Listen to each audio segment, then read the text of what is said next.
في الفيديو ده هنتكلم عن التاب بتاعت التولز، وهي تاب يعني مش مهمة قوي، وهنفهم ليه لما نروح دلوقتي للداشبورد.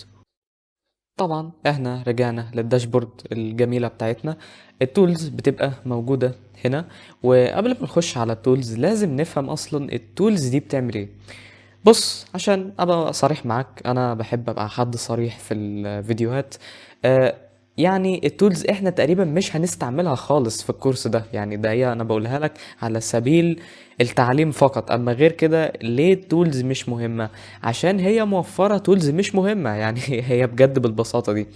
وليه التولز اللي فيها مش مهمة؟ عشان احنا لو احتاجنا اي تول من التولز دي فغالبا بيبقى فيه بلجن بتعملها بصورة احسن منها بكتير جدا جدا جدا.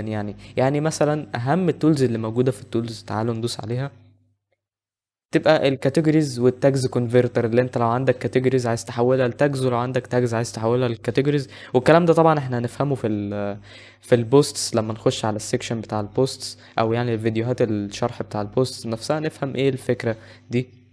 بس يعني تعالى نشوف ايه برضو موجود في التولز. عندنا الامبورت بيبقى فيه شوية تولز عندها. البلوجر، لو مثلا انت عندك مدونة مبنية بنظام بلوجر، عايز تعمل امبورت للمعلومات اللي جاية منها، يعني انت بيبقى معاك ملف اكسبورت من منصة بتاع بلوجر، وهنا بتعمل له امبورت، يعني حاجات بسيطة. وهنا دي الكاتيجوريز والتاجز كونفرتر، حاجة برضو مش يعني حاجات نادرا قوي لما هنستعملها، وهتفهم ليه لما نتعمق في الكورس ده اكتر.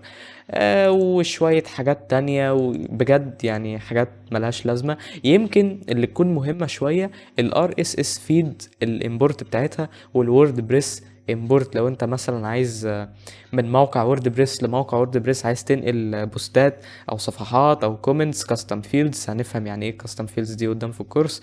كاتيجوريز، تاجز، فروم وورد بريس تو وورد بريس، يعني حاجات مش مهمة قوي، بس برضو ممكن هنستعملهم قدام. وزي ما قلت لك التولز مش مهمة قوي، عشان في بلجنز زي ما قلنا، اللي البلجنز بتبقى بتدي فانكشناليتي رهيبة للوردبريس. في بلجنز بتعمل الاداء او بتعمل اللي بتعمله التولز دي بطريقة افضل واسرع بكتير واحسن، ويعني حاجات تانية كتير. الاكسبورت هنا، دي بقى ايه ملف الاكسبورت اللي انت بتعمل له امبورت. يعني لو تلاحظ، لو جينا هنا للامبورت تاني، كان في هنا امبورت بوستس بيجز كومنتس والكلام ده. طبعا انت عشان تعمل امبورت انت محتاج ملف الاكسبورت نفسه. ملف الاكسبورت ده انت بتجيبه من هنا، بتشوف عايز تعمل ايه. ممكن اكسبورت للاول كونتنت، ممكن للبوستس بس، للبيجز بس، للميديا بس. تمام. دي كده بالنسبه للافيلبل تولز والامبورت والاكسبورت. تعال نروح للسايت هيلث. ايه فكرة السايت هيلث؟ السايت هيلث ده انا شايفه هو يعني زي اداة موجهة للمبتدئين. الووردبريس هو بيقول لك بنفسه ايه العيوب او ايه المشاكل اللي موجودة عندك في الموقع. طبعا يعني انت داخل الكورس ده عشان ما تبقاش بعد كل اللي انا هديهولك تبقى هاوي وما تبقاش عارف ايه اللي بيبطئ الموقع، ايه اللي ما بيبطئش الموقع.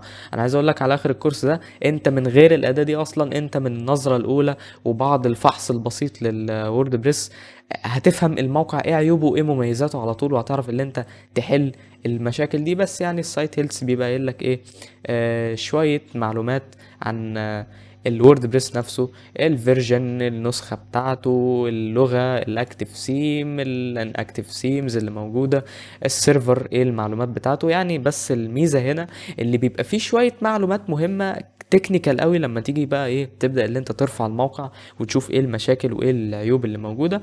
يعني دي بتبقى شوية معلومات انت ممكن تحتاجها. طبعا معلومات سنسيتيف، ما ينفعش اللي انت تشارك المعلومات دي مع اي حد. بس يعني بتبقى بعض المميزات او بعض المعلومات المهمة اللي انت بتحتاجها. بس مش هنستعمل برضو السايت هيلث كتير قوي. اكسبورت بيرسونال داتا والكلام ده صدقني مش هنحتاجه خالص. يعني انا تقريبا عايز اقول لك، وانا بعمل الكورس ده انا دول يعني تقريبا اول مره اشوفهم او يعني اول مره اللي انا اكتشفهم.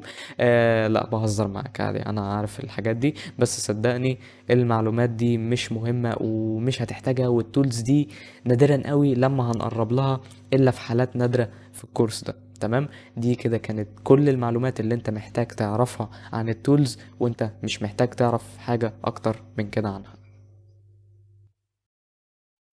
وبس كده، ده كل اللي انت كنت محتاج تعرفه في فيديو النهاردة عن التولز